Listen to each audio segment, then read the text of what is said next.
Hey everybody, it's Charlsie and welcome back to my kitchen.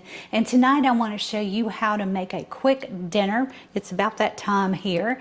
I am going to make pork chops smothered in a creamy sauce with asparagus. So join me at the stove top and let's cook together.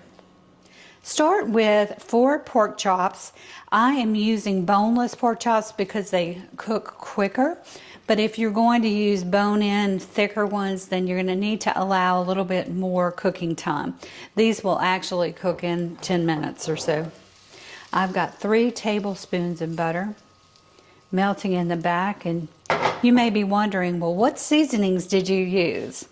I have salted, I've cracked a little bit of pepper on the pork chops, and I've used my old favorite pork and veal magic. And I've only done one side, but so I will continue to season after I put them in the skillet. As soon as your butter is melted, you're going to want to add a generous teaspoon of garlic. So that's minced garlic. If you've got fresh garlic, you can use that as well. If you use fresh garlic, you're going to use a couple of cloves. Garlic cooks extremely fast, and I do not want this to brown, so I'm just going to let it soften up for about 20 to 30 seconds. And then the pork chops go right into that, so season the size down.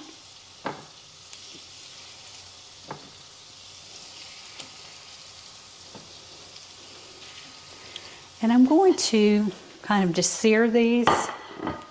I'm going to turn my heat up just a little bit. I had it on medium, but I want it a little bit hotter.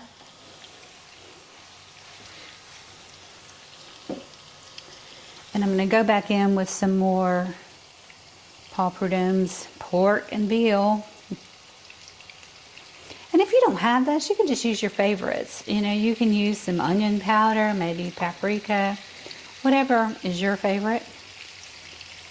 Definitely the Redmond real salt will bring out the flavor.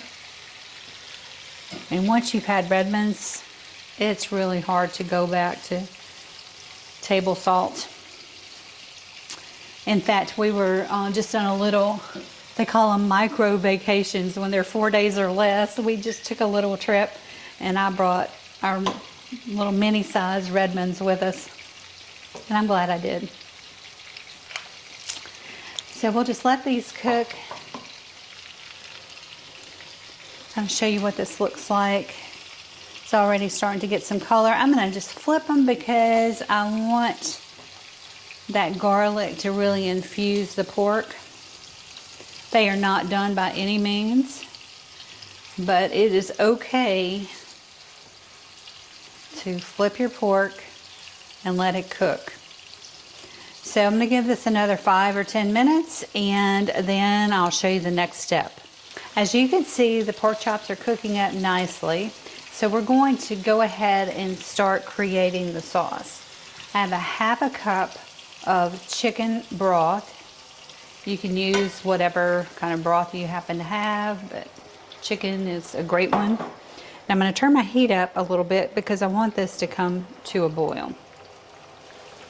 And I've also got half a lemon, and I'm just going to squeeze a little bit of this lemon juice in there.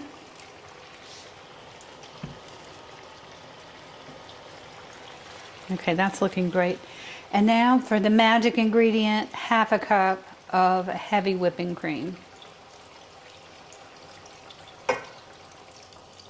So of course that's reducing the temperature. So again, we're going to watch this, let it come to a nice boil.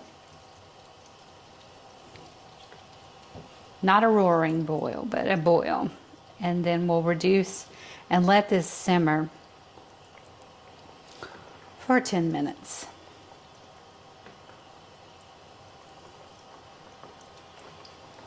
So that's looking good. So I'm going to lower the heat,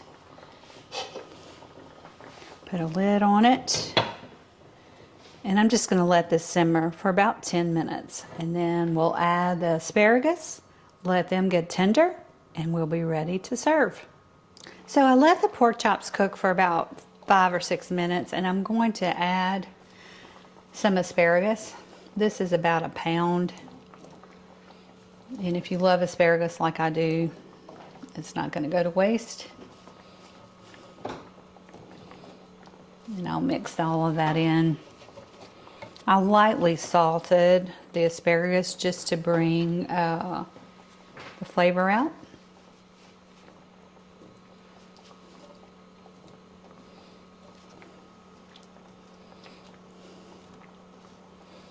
So I'll get all of that in here. And then I'm going to give it a good stir. And we'll let that cook.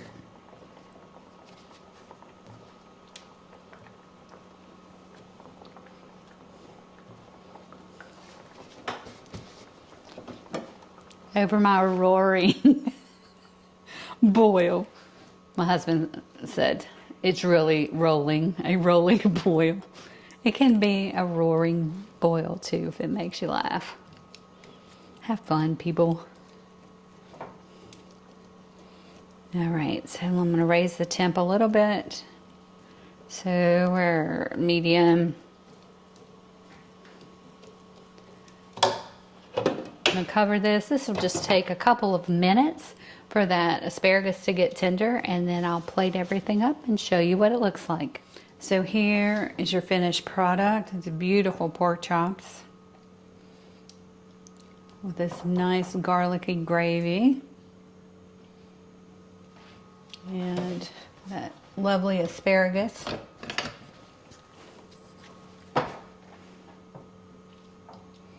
And just serve this with asparagus on the side, and it is just gorgeous. There you go. That's the finished product. Took about 15 to 20 minutes to put the whole thing together, and now we are ready for dinner.